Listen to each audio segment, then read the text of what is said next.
बिस्मिल्लाहिर्रहमानिर्रहीम। स्टूडेंट, आज के लेक्चर में हम रेफरेंसेस टैब के अंदर टेबल ऑफ कंटेंट को डिस्कस करेंगे कि टेबल ऑफ कंटेंट क्या होता है और इसको कैसे लगाते हैं और इसके रिलेटेड डिफरेंट मैटर्स उनको हम डिस्कस करेंगे।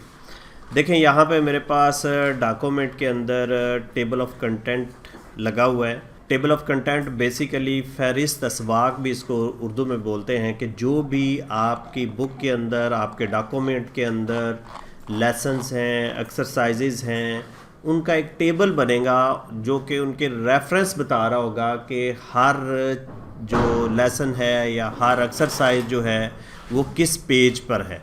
तो टेबल ऑफ कंटेंट्स अमूमन डॉक्यूमेंट्स के स्टार्ट में होते हैं, जिससे हमें फ़ौरन ही पता चल जाता है कि एक ख़ास टॉपिक जो है वो किस पेज पर है।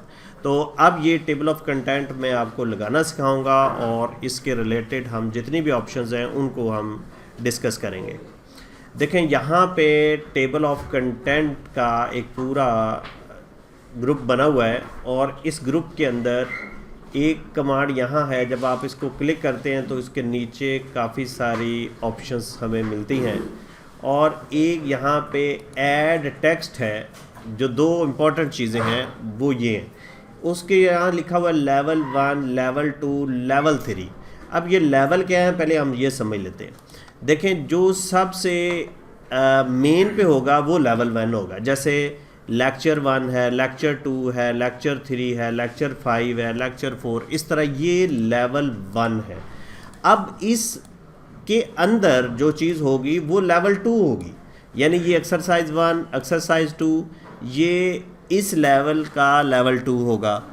इसी तरह ये लेसन 2 ये लेवल 1 है और ये तीनों चीज़ें लेवल 2 यानी ये इसके अंदर आ रही हैं। अब लेवल 3 क्या होगा? जैसे मेरे पास यहाँ पे लेवल 1 है, लेसन 2, लेवल 2 इसकी 3 एक्सरसाइजेज हैं और लेवल 3 इसके 3 क्वेश्चन आ जाएंगे। यानी सबसे पहले हमें अपने डॉक्यूमेंट के अंदर हर पॉइंट को डिफ़ाइन करना पड़ेगा कि कौन सा लेवल 1 पे आए, कौन सा लेवल 2 पे आए, कौन सा लेवल 3 पे आए। उसके बाद हम टेबल ऑफ कंटेंट लगाएंगे।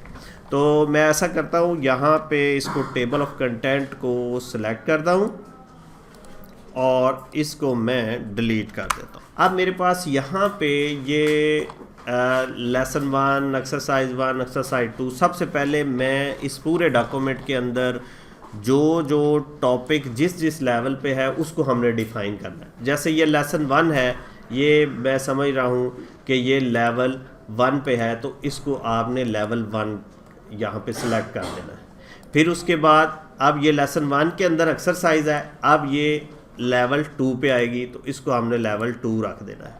तो इसी तरह आपने सिलेक्ट करते जाना है और हर लेवल को वो लेवल देते जाना है जो आपके डॉक्यूमेंट के हिसाब से होगा। अब आगे चलते हैं हम। ये लेसन 2 है, ये लेवल 1 है, तो हम इसको लेवल 1 दे देंगे। अब ये एक्सरसाइज 1 है तो इसको, ये लेवल 2 है, इसको लेवल 2 दे देंगे।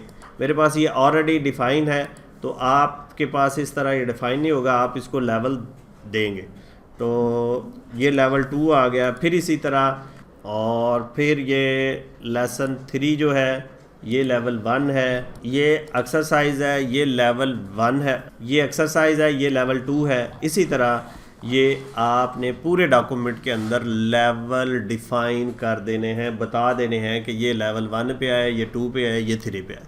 जब आपने ये सारे डॉक्यूमेंट में बता दिए, सेट कर दिए, फिर आसान काम है, आपने डॉक्यूमेंट के शुरू में क्लिक करना है या जहाँ पे भी टेबल ऑफ कंटेंट आप लगाना चाह रहे हैं जी। तो यहाँ पे टेबल ऑफ कंटेंट जो है वो मुख्तलिफ सैम्पल उसके पड़े हुए हैं।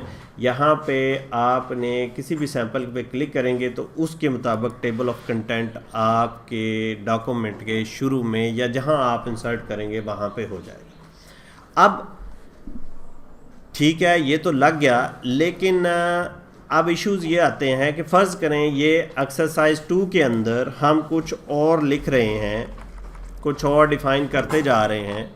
अब ये देखें, पहले तो ये जो लेसन 2 था ये पेज नंबर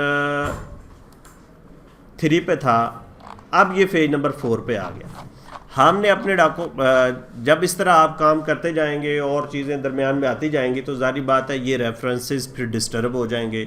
जैसे ये लेसन 2 अब 4 पे चला गया है, तो फिर आपने क्या करना है, लास्ट पे सिंपल आपने टेबल ऑफ कंटेंट पे क्लिक करना है और अपडेट ऑप्शन को आपने क्लिक कर देना है। तो वो आपसे पूछेगा कि अपडेट पेज नंबर करने हैं ना या अपडेट इंटायर टेबल करना है, तो आपने इंटायर टेबल कर दें या पेज नंबर, जैसा भी आपने। इंटायर टेबल का मतलब ये है कि ये जो अंदर अगर आपने कुछ चेंज की होगी, एक्सरसाइज की जगह कोई और लफ्ज़ लिख दिया तो वो भी फिर चेंज हो जाएगा। तो इंटायर टेबल करके फिर ओके करेंगे तो ये रेफरेंसेस जो हैं दोबारा अपनी असल हालत में जहाँ जहाँ पेज के ऊपर दिए हुए हैं वो हमें दिखा देगा।